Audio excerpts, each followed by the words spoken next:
Welcome to week 4 of my 40 plus ways to use your free motion foot series. I hope you're having fun and learning something new. And I'd love to hear more if you're trying things or if you have something that you're not sure I'm going to include. You can go ahead and tell me that. You don't have to wait until the end. You can ask, if there's something that you think is a little bit unusual, and you're wondering if I am going to cover it. I've discovered a couple new ones just in the last couple months that I had never seen before. So there's always going to be more, I'm sure. So I'm really curious to see how many I end up at the end. I think I've got about 43. So this week and next week are, I think, going to be the last two, mostly in the kind of creative quilting section. And then we're going to move on to more art quilting techniques. So I think they kind of build on each other. There's definitely a lot of overlap, and some are hard to categorize, but they I think are going to get a little bit more interesting and more challenging as they go, and more creative, and I think that's really fun. So I hope you're trying them, and I hope you'll let me know. You can just respond to my emails, or message me on Instagram or Facebook, or post your projects and tag me. That would be the best of all. I love to see what you're doing with all of this. So I hope you enjoy this week's videos. This next one is a kind of a cool way if you have a quilt top that you want to quilt yourself, but you don't want to just wing it and you're not sure how to transfer a design onto your quilt. You can find backing that has something that you can follow, like some kind of big bold print, flowers or something that you can follow, and then you can quilt it from the back. So obviously if you quilt it from the back, then you're gonna have to pay extra attention to your tension to make sure that it looks nice on what will be the bottom when you're sewing. So you want to make sure that your top thread isn't showing on the bottom. But if you use thread that is pretty matching on the top and bottom, that will help. And I do have a long video with pretty much everything you could ever want to know about tension on YouTube, but I'll give you the short version right now. And that is just that the top, because it tends to trip people up, the thread tension, and it's really not that complicated. The top and bottom thread are just kind of playing tug of war with each other. They pull on each other.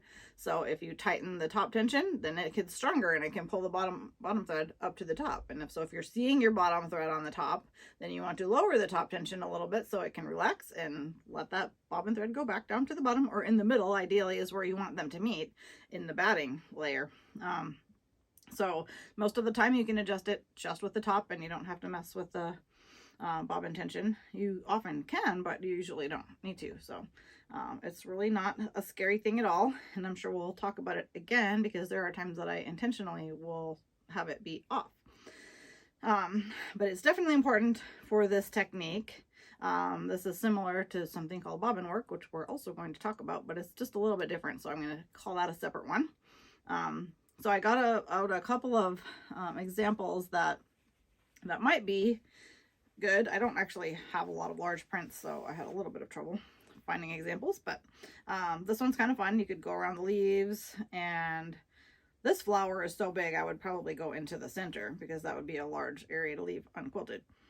But it's kind of fun to just follow some of those lines and travel around to the next flower.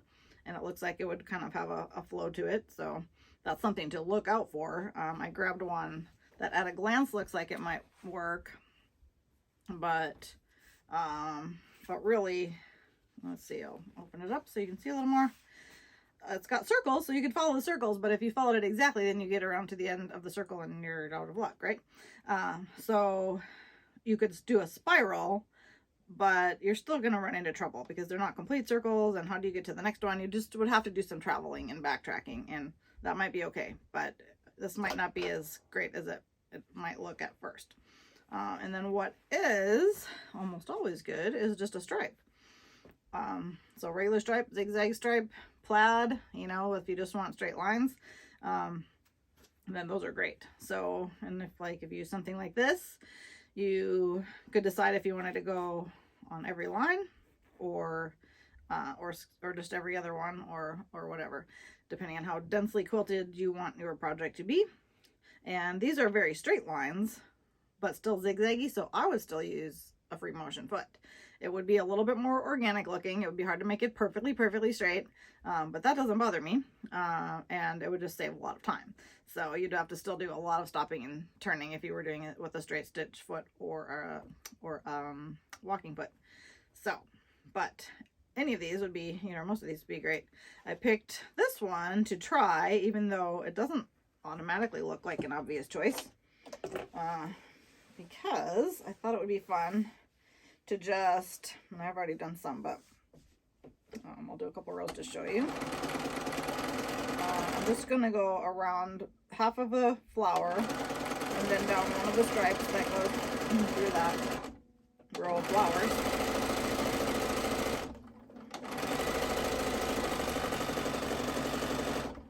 And then I think it will look really cool on the other side.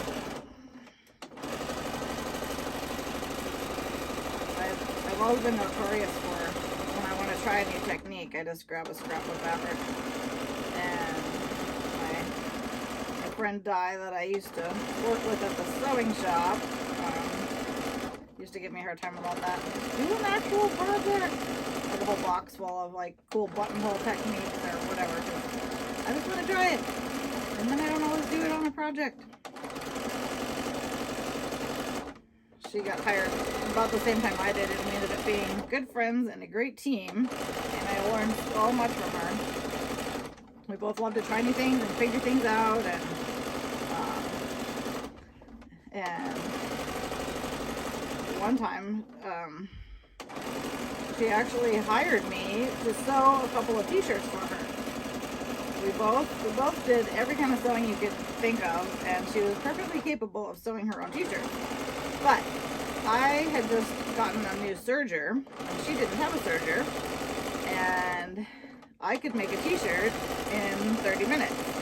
And she said, well, it takes me an hour, so if I make $10 an hour, and I go work for an hour, and then I pay you for an hour, then I've worked my hour and I've got 2 t-shirts. So it made me laugh, but it also taught me a great lesson. You know, just like a good business lesson, or life in general. You know, just because you can do something doesn't mean that's the best use of your time. So I have definitely remembered that many times. And I've also remembered the, you know, make an actual project. Don't just use scrap. I'm still going to use a few scraps during this series, but I'm going to call this one a doll quilt for my granddaughter, and it will be something. Alright, so I'll stop there. And flip this over, and I think it looks cool. It's kind of a modern quilt looking design. And if this was a pieced quilt top, it wouldn't show as much as it does. But it's kind of cool looking. And it gave me something to follow and not have to think about it. My tension looks pretty good. I had already done some, so I had already checked to make sure that it looked okay. But that's just a great way to get a quilting design for your quilt. So, and then check out my video if you want to know even more about thread tension. So that's it for that one. Okay, for this next one, we're going to talk about Tropunto, which was popular, I don't know, a long time ago, and I guess I don't see it as much anymore, but I'm sure it's still around. It's more of an embroidery technique, like hand embroidery, but you can do it with machine quilting, but you can also kind of simulate it. So I'm going to kind of show you both of those today. So here's something that I made that looks kind of cool in just the right light. In the wrong light, it just looks like a pretty piece of fabric. I probably should have used thicker batting. For the sample I'm going to show you today, I used wool batting so that it's thicker. You can even, you could use polyester or use a couple layers of batting, but that gives it more dimension. So what I did was outline a bunch of swans. It's actually quite a bit bigger, but I don't know how much you can see. And then I stitched around the swans, and then I quilted everything else to death. I didn't and I didn't do any stitching on the actual swans so that they puff up a little bit. So that's kind of a cool technique. But yeah, in this case, this was a bit of a failed attempt. I should have used thicker stuff. True Tropunto is where they stitch around it, stitch around the shape, and then cut a slit in the back. And so it'll have to be at least 2 layers of fabric, but it does not have to have batting. Stitch around the shape and then cut a slit in the back and stuff it. So in that case, you don't have to have batting at all. You can just stitch around the shape. And then, so like for a pillow cover or something, maybe you don't want the whole thing quilted. Maybe you just want your shapes to be kind of 3D and puffed up. So that's a way, that's the true Tropunto way. I'm not actually going to demonstrate that, but that's the difference. You actually stuff just that spot. You could do a combination. Like I could do it this way where I have batting and then my top layer and my back layer. And I just let the thickness of the batting do the puffing, but I could do a slit in the back and add some more stuffing if I wanted to on these also. And in this case, that might not be a bad idea, but it would also be a lot of work. And then you'd have to cover that up somehow. But anyway, so they're different, but very similar. So I definitely use this one quite a bit. It's kind of fun, and panels are a great way to practice it. So I found some really nifty panels this summer. I think they're actually a couple of years old, but I just discovered them. So I brought I have one here ready to go, but I brought the whole stack in here so that I could tell you what they are. Put it this way and see if that shows up. Dan Morris Design 2021 for QT Fabrics. So I don't know if they're still available or not. They're 2 years old, but I just found them somewhere last summer. But there's a whole bunch. But these are great because they have a nice shape, actually 2 shapes on some, to stitch around, and then heavily quilt the background, and it will make the main motif pop up. So, and I am going to use wool batting on my sample, so it'll puff a little bit more. I did choose one, so like this one I didn't choose because the motif is really big and there's not that much background left. So that's something to keep in mind. It would still work and it would still be cool. There wouldn't be any quilting over here because it runs off the side. So I like the one that it was centered more and kind of a skinnier animal, so that so there would be more background to actually quilt. This one doesn't have a sun or a moon on it, but I could put one on it if I wanted to.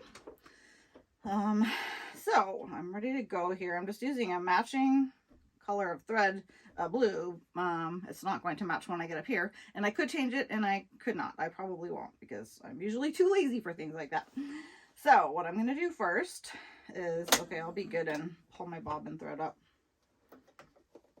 before I start stitching. Do a few stitches, trim my threads off. You could bury them, but again, so much of what I do is decorative and it's probably not going to be a problem. If it was going to be washed, then I would probably tie a knot and bury my threads. So I'm going just a hair outside of the edge. I'm not going like on the edge exactly, because that gives it a little bit more room to pop. And in this case, there's kind of a white shadow around the edge, and I don't really want to hit that either, because then my stitches will show more. So I'm going to just put a little bit out from the edge. And that will just give it a little bit more.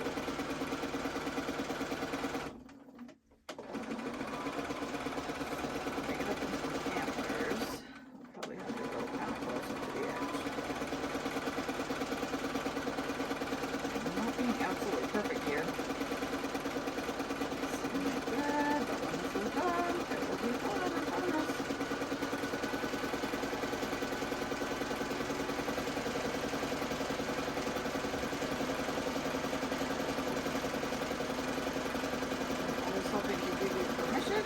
Perfect, because nobody actually is. If you look really close at anything I've ever done, you can find plenty of imperfections. From a distance, most people will never see those. Even just a short distance. When you're working on it, you're just like right up close.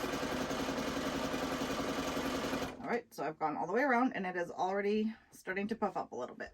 But now I'm going to quilt the background a whole bunch. It kind of has lines on it, so I could do kind of a line design. Maybe I will. I was gonna just do some scribbling. Maybe I'll just do the scribbling because then you can see that's actually easier. So I'm just gonna, it's kind of like micro stippling, but if you want, you can even cross over lines. That's kind of a big no-no in the quilting world usually, but not in art quilting. You can do whatever you want. So I'm actually not crossing my lines. It's kind of ingrained into my brain. But you totally can. You can just scribble. Okay, very tiny.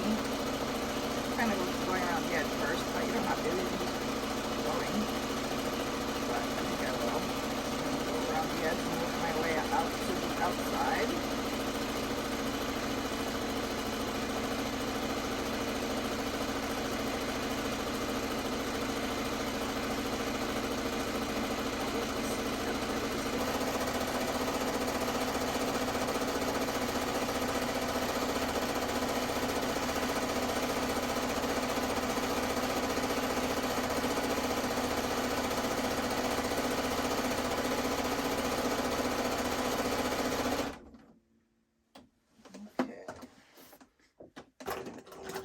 Background stitched, and now I hope you can see that is really puffing up. So it looks very cool. I hope that you can tell that on camera. And one thing that I'm not sure if you can tell or not is that the rest of this is getting kind of wrinkly now, right?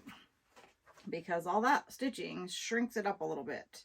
Another thing I didn't mention is that I attached the backing and the top with 505 spray because it does want to scooch around a little bit because it's all drying up as you're doing that much heavy stitching. So now, this border looks pretty wrinkly. So I'm going to have to quilt the rest of it maybe a little heavier than I would normally do. It doesn't have to be this dense, but it does have to be pretty heavily quilted in order for it to lay flat. Otherwise, these borders are going to be all wavy. They'll be actually longer than the line that they're attached to because that has now shrunk up a little bit. But super cool effect.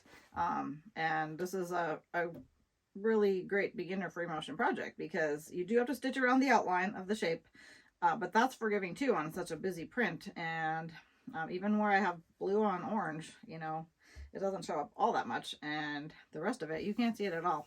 It just adds so much texture, and then it adds dimension to my little, I don't know, white-tailed deer, I guess he is in the middle.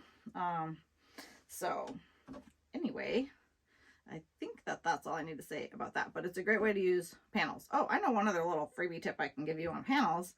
I often like to just, add two simple borders. Sometimes I'll have a little bit more fun and add more crazy borders.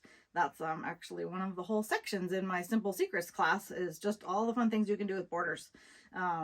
So this one I just went quick and easy, but I just did contrasting, skinny one and a wider one. For the wider one, I just had 1/4 yard of this fabric. So I just cut it down the middle and had 2 long strips that were about 4.5 inches wide. But so the 2 side pieces are really short, and then the 2 top and bottom ones are really long. So I did one of each from each strip. I did a short one and then set that one aside, and then did the other short one out of the other strip and then set it aside. I could, measure and find out if I was going to have enough depending on whatever. But anyway, that tends to work with small panels. If you just do the short side and save the rest for a longer side out of each of the strips that you cut across the width of the fabric. So that's something to keep in mind. But yeah, I know regular people probably just measure and then they know how long they need their strips to be. But you do have to remember that once you've added this and this, your panel is now, twice as wide as it was before you added those. So for these strips, they need to be much longer to accommodate for these. So anyway, super fun technique, and I hope you'll try it.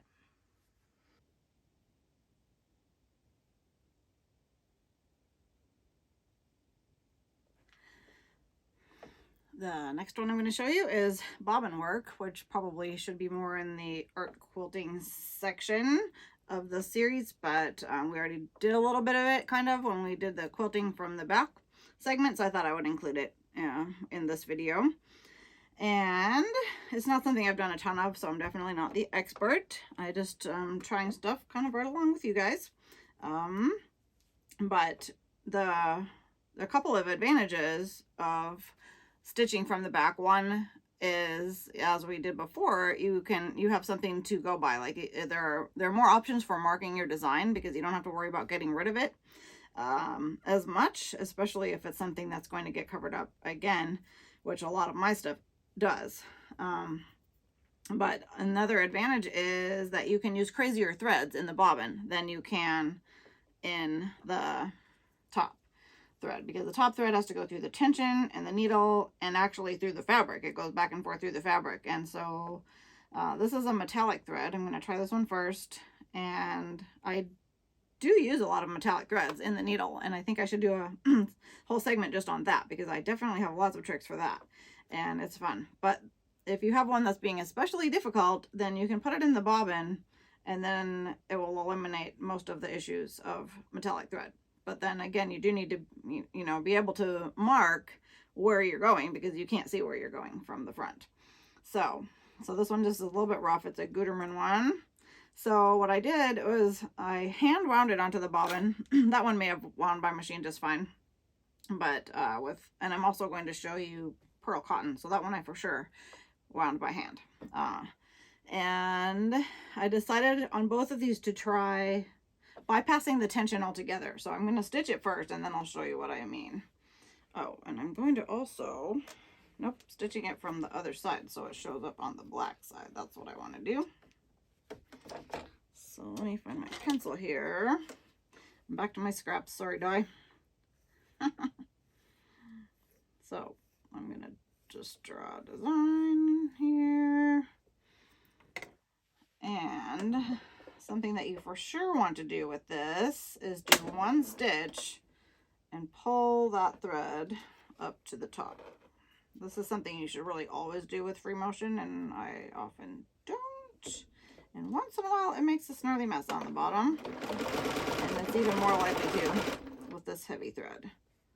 So I can see the gold just a little bit coming through, which is probably almost not what I really want. Normally I would want the bobbin or whatever. I would want the what's going to end up on the top. I would want that to show up a little bit on the back